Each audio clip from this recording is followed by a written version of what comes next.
আসসালামু আলাইকুম। আজকে খুব গুরুত্বপূর্ণ ২ টা কাজ একসাথে দেখাবো। একটা হচ্ছে আপনার কফিলের আইডি এবং ফোন নাম্বার এবং নাম কিভাবে বের করবেন আপনার মোবাইল থেকে সেটি দেখাবো।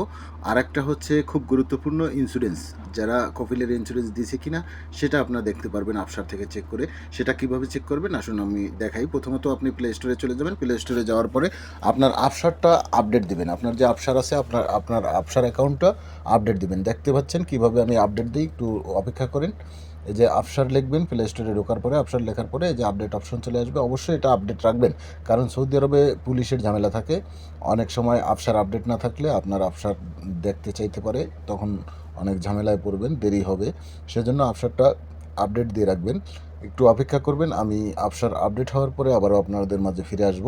অবশ্যই প্রতি মাসে অন্তত পক্ষে একবার হলেও আপনার আফসার যে অ্যাপসটি আছে অ্যাপসটি আপডেট রাখবেন। আপডেট হয়ে গেছে, এবারে ওপেন করব। দেখতে পাচ্ছেন আমি ওপেনে ক্লিক করব। ওপেনে ক্লিক করার পরে ঠিক এরকম একটি ইন্টারফেস আসবে আপনার ফোনে। অনেক সময় একটু দেরি হতে পারে, কেটে দিয়ে আবার ঢুকবেন। এরপরে লগিংয়ে ক্লিক করবেন। লগিংয়ে ক্লিক করার পরে একটু অপেক্ষা করতে হবে।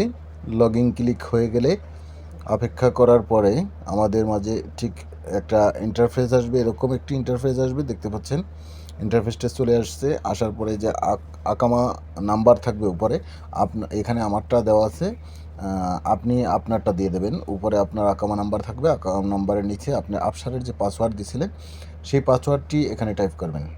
আফসারের পাসওয়ার্ড দেওয়ার পরে আপনি আবারও হচ্ছে লগইন ক্লিক করবেন। এই যে পাসওয়ার্ডটা দেওয়ার পরে লগইনে ক্লিক করার পরে স্টেতে দেবেন। স্টেতে যাওয়ার পরে আপনি ঠিক দেখতে পাচ্ছেন এখানে মনে হয় আমার ভুল হয়েছে, আমি আবারও আমার পাসওয়ার্ডটা ঠিক করে দিচ্ছি। হ্যাঁ, সঠিক পাসওয়ার্ড দিবেন। সঠিক পাসওয়ার্ড দেওয়ার পরে আপনার এরকম একটি ইন্টারফেস চলে আসবে। ইন্টারফেসটা আসার পরে আপনি সর্বপ্রথম আপনি যাবেন হচ্ছে আপনার ছবির উপরে, নামের উপরে ক্লিক করবেন। নামের উপরে ক্লিক করার পর পার্সোনাল ডিটেলসে যাওয়ার পরে আপনি এখানে দেখতে পাচ্ছেন পার্সোনাল ডিটেলস, আবার একটি অপশন আছে পার্সোনাল ডিটেলস, ওখানে ক্লিক করবেন। পার্সোনাল ডিটেলসে ক্লিক করার পরে আপনি এই যে দেখতে পাচ্ছেন স্পন্সর নেম, এই স্পন্সর নেম এটা হচ্ছে আপনার কফিলের নাম, এটা হচ্ছে আপনার কফিলের আইডি নাম্বার। আপনার কফিলের যে ন্যাশনাল আইডি আছে, আমাদের বাংলাদেশেও যেরকম ন্যাশনাল আইডি থাকে ঠিক সেরকম কফিলের ন্যাশনাল আইডি আছে, এটা কফিলের ন্যাশনাল আইডি নাম্বার।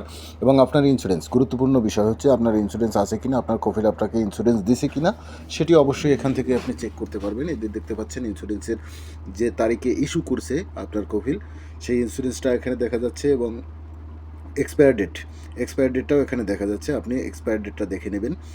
এ হচ্ছে খুব গুরুত্বপূর্ণ টিপস হচ্ছে আপনার ইন্স্যুরেন্স কিন্তু খুবই গুরুত্বপূর্ণ। অনেক আরামকর সাইডে কাজ করতে গেলে এবং অনেক ভালো কোম্পানিতে চাকরি নিতে গেলে, বিশেষ করে যারা ফ্রি ভিসায় আছেন তাদের জন্য এটা খুব গুরুত্বপূর্ণ। ধন্যবাদ।